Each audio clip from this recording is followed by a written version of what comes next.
étaient nombreux, les Tutsis, à venir de 3 coins de la province du Nord Kivu pour participer aux élections de la mutualité de leur communauté. D'abord, les élections territoriales, notamment un secrétaire exécutif et son équipe pour le Massissi, le Nyiragongo et les Rutshuru. Après quoi, ceux-ci ont procédé à leur tour à voter le comité provincial de la mutualité de la communauté Tutsi. Au poste du secrétaire exécutif provincial, David Karambi a énormément emporté sur Kamandi Emmanuel par 19 voix contre 8. Kamandi Emmanuel Runigi a obtenu 8 voix sur 27. Karambi David a obtenu 19 voix. Rassembler et rendre utile la communauté Tutsi aux autres communautés de la province, telle est désormais la bataille de David Karambi. Vous voyez, notre communauté était désordonnée depuis une dizaine d'années, mais aujourd'hui, nous avons un comité. Nous allons nous organiser de manière à rassembler tous les fils et filles de notre communauté ici au Nord Kivu, afin que nous conjuguons les efforts de commun accord et que l'on soit utile à nos frères et sœurs des autres communautés, ce qui constitue un service pour la nation. Côté Barza intercommunautaire, par les biais de son premier vice-président Kambale Joseph, rien n'est plus apaisant que de voir la communauté Tutsi de nouveau unifiée. Est-ce que nous sommes d'abord très heureux au Baraza de constater qu'au jour d'aujourd'hui, l'équivoque est levé. Parce qu'en effet, il y a presque 6 mois, il y avait 2 comités parallèles. Et voilà que les initiés de la communauté ont compris qu'il va falloir qu'on amène toute la communauté dans une salle au Cap Kivu pour qu'on lève l'équivoque. Maître Ali Kabengera de l'activité ne cache pas sa satisfaction de voir les votes passer dans un climat de calme et de collaboration.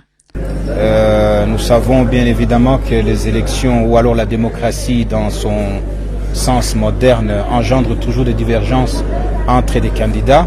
Mais s'agissant de ces élections, tout s'est passé normalement. C'est un travail qui a été concocté et réalisé par une commission avec laquelle je suis à cet instant. Les autres sont à Kinshasa. C'est un travail d'équipe et pour nous, c'est une fierté d'avoir ici la mission que l'Assemblée générale nous avait confiée. Je pense que ceux qui parlent de la balkanisation, ils ne connaissent pas l'histoire de la République démocratique du Congo. Il est vrai que certaines personnes, certains politiques avancent toujours des accusations infondées portées sur la communauté Tutsi en disant que nous serions des acteurs de la balkanisation. Et moi, je vais leur poser une question. Qui était là lors de la création de ces pays, quand ces pays étaient en train d'être constitués par les colons? Qui était là de nous, Congolais? Qui était là? Tous les jours, nous disons Mboka Bakoko Batikela Kabison. Vous pouvez me citer un seul Koko congolais qui a participé à la création de ces pays? Nous sommes d'abord Tutsi avant d'être Congolais. Le Congo nous a trouvés, le Congo est venu vers nous. Nous sommes Tutsi, nous sommes fiers de l'être et nous appartenons à la République démocratique du Congo. Nous sommes Congolais, nous n'avons pas besoin de prouver que nous sommes Congolais, nous n'avons pas besoin de nous justifier. Eh bien, s'il y a balkanisation, ce sont les ancêtres qui peuvent le décider. Croyez-moi, il n'y a aucun Congolais qui peut décider aujourd'hui de la balkanisation de ces pays. Tutsi soit-il.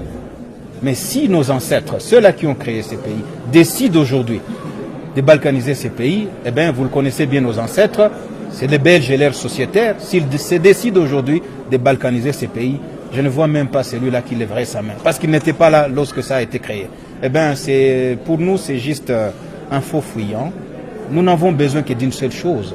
Vivre comme tout le monde, dans la paix, sans être stigmatisé. C'est tout ce que nous voulons. Nous voulons vivre comme toutes les autres communautés. Et nous ne vivons pas mieux que les autres. Le même problème que les autres communautés, nous le partageons. Les routes, l'électricité, le chômage, nous les partageons au même titre. Les Tutsis n'ont pas de privilèges. Nous ne sommes pas dans un pays qui octroie encore des bourses d'études, des faveurs à sa population. Il n'y en a pas. Tout ce que nous avons, nous travaillons d'arrache-pied pour l'avoir. Et donc, nous récusons ces accusations infondées et nous conseillons aux gens qui continuent à nous accuser de venir ici. Ils se rendront compte qu'ici c'est chez nous Nous y sommes, nos parents y étaient avant que les colons arrivent et nous continuerons à y exister, qu'importe leur sentiment de haine ou de discrimination. Une occasion comme celle-là offerte par le numéro 1 de la République, c'est-à-dire le président de la République, chef de l'État, ne saurait échapper à la communauté Tutsi. Vous savez que nous avons plusieurs problèmes qui nous guettent, et en particulier nos frères qui errent à travers le monde comme réfugiés au Rwanda, en Ouganda, au Burundi, aux États-Unis, en Europe. Eh bien, nous souhaiterions que nos populations rentrent au pays. Ça veut dire que nous avons aussi plusieurs desiderata, que si l'occasion se présente, nous ne manquerons pas à le présenter au président de la République. Tenez, c'est au total pour 13 postes que les élections ont eu lieu. Ces élus représentent officiellement la communauté Tutsi du Nord Kivu pour une échéance de 3 ans.